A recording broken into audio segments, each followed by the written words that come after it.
Hello and welcome to my second attempt at the virtual drumline tutorial on percussion maps for Finale.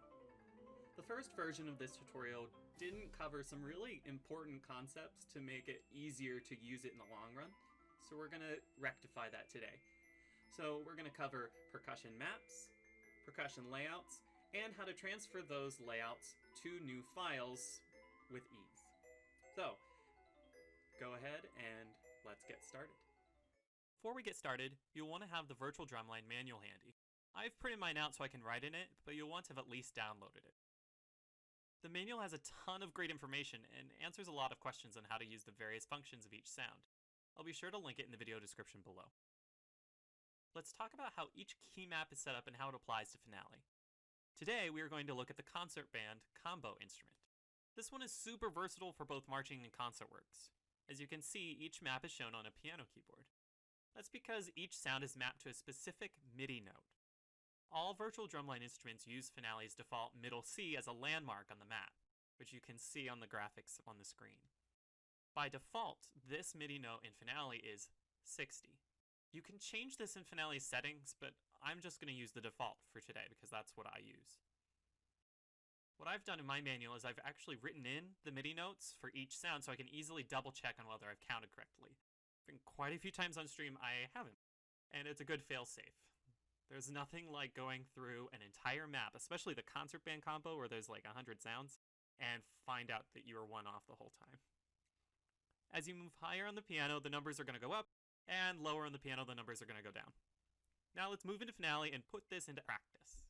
So we've got a bunch of different ensemble types and some document templates. I'm not going to worry about any of those today. So we're just going to go ahead and hit next. I've added here some drumline instruments that we're not going to actually worry about. So that's why we faded. We're actually going to use a percussion staff because our main focus is the concert band combo instrument today. So I've moved it to the top. I'm going to hit next. We're just going to call it demo. And I could not figure out how to spell truly at first, so my joke fell flat. And I'm a great speller. I know. We're going to put copyright 2020 just because. And then hit next. I'm not going to worry about doing a tempo or time signature or anything. It's not really important to our job right now. So now we're going to go up to the window and go to Score Manager, because this is where we are essentially going to be doing most of our work here. And as you can see right now, it's set to the Garriton instruments, and we don't want that. We don't want the VDL light. It defeats the purpose of purchasing virtual drumline. So I'm going to go ahead and change all of these to the Contact 5, and then we're going to actually go into the player by hitting Edit and select the instrument sounds. So you can see the wide variety of sounds here. We're going with the combination instrument today as our main focus, and we are doing concert band combo.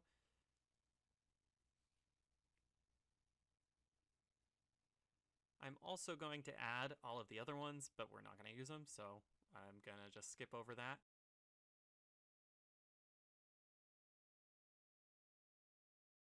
So now down here at the bottom, we can see our settings option. This is kind of where we're going to be doing a lot of work. You can see all of the pre-made percussion layouts. We're going to create a new one. I'm going to go ahead and title it here so I know which one it is.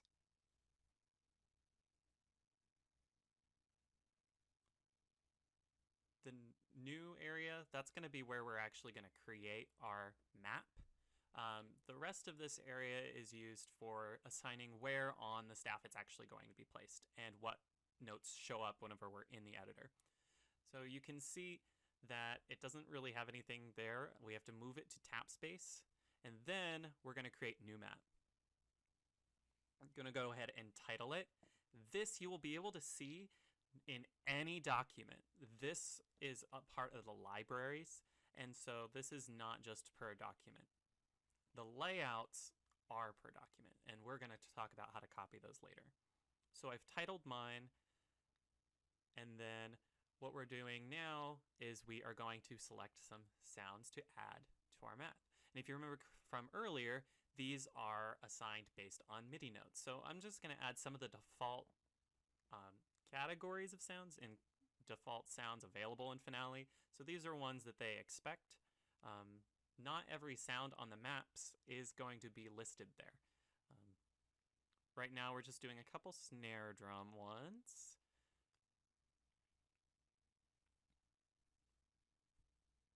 Get some variety in here. And you can see I'm typing in the MIDI note for each one. So if we were to go back to the manual, I've got those numbers written next to mine. Generally, when I'm making a brand new map that I'm going to just sit there and go through all of the sounds, I'll start from either the top or the bottom, so that way I'm going in number order. Now, for the last one here, for bass drum, concert bass drum isn't explicitly stated as an instrument. This is set up kind of like bass 1, bass 2, bass 3 for Drumline. So what I'm going to do is I'm actually going to create a custom sound. And you can see there's 128 custom sounds, and it matches the number of keys possible in our map. I'm going to go ahead and do custom 1.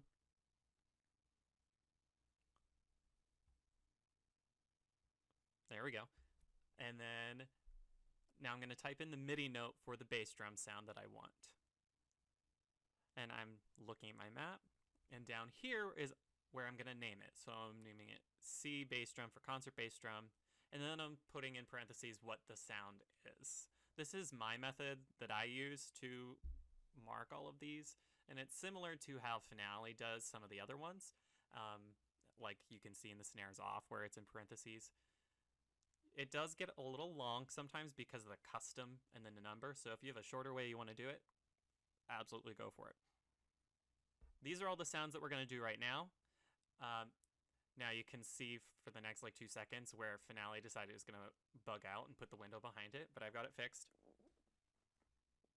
So now if you want to add just individual sounds, that plus sign that I clicked on allows us to do that. And that drop down box will show all the sounds that we have. Now if we uncheck that, as you can see, it could show everything, but it won't actually work. So the checkbox is pretty good. Add all, we'll add all of our sounds that we've added into our MIDI map. Now we just have to assign which line or space. So once you know which line or space each number is, I just type the number. So as you can see, I'm struggling a little bit with my keyboard. And then here I thought I had the number, and then I went, nope, that's not what I want. And now I have all of the snare stuff on that third space, and on the bass drum stuff's on the first space. Now, I tend to do that just because it's easy to then switch through the sounds, but as you can see here, I can change the note head to make it so there's a difference visually too in the score. You can install your own percussion fonts. This is one of the default Finale ones. A note to remember is that the closed note head versions are lowercase and the open head versions are uppercase. So lowercase x would be like a regular X, and an uppercase X would be an X with a circle around it. And it follows that kind of pattern. So I'm not going to go ahead and change anything. I'm going to hit OK, and then I'm going to select. So now if I close the score manager here, you can see as I scroll through, now the sounds that I've put in are visible. I'm using the arrow keys to move up and down. My general method when I am writing is I will use the arrow keys to move up and down, and then pressing whatever the treble clef equivalent of the line or space is. So in this case, for the snare drum, it's C, allows you then to type in whatever note it says on the screen. So you can see I'm switching between the snares and snares off and the roll sound. And then,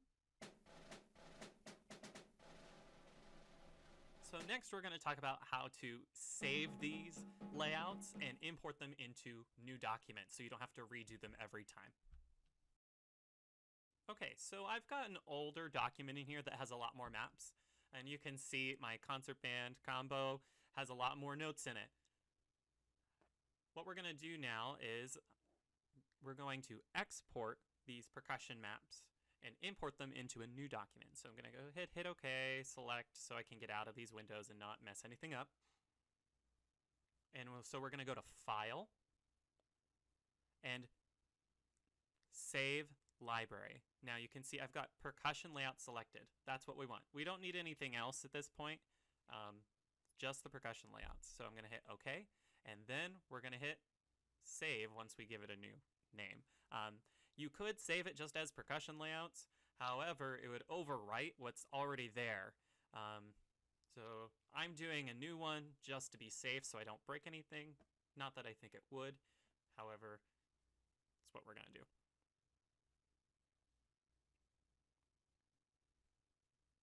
And save.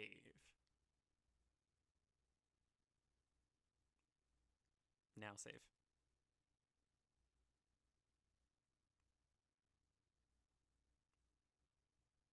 Now save. There we go.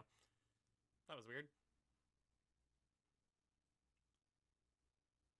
So now I'm going to create a new document, completely brand new.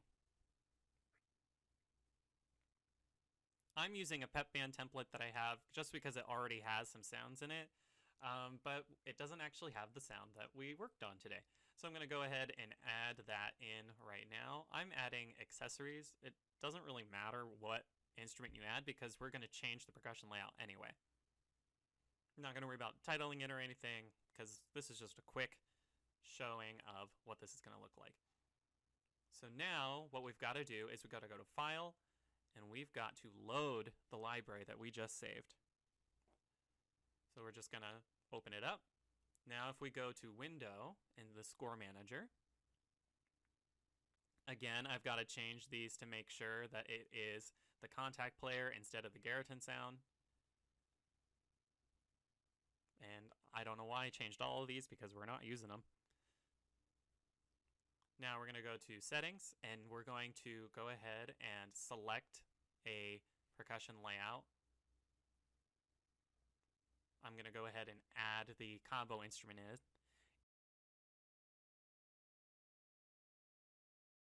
Next, what we've got to do is fix the layout, because right now it doesn't actually have MIDI sounds attached to it. So you can see that it has a bunch of the notes, but it doesn't actually say what they are. This is because we haven't added our MIDI map. So we're going to go in, select the MIDI map that we exported out, and all of our sounds are set. We don't have to do anything else.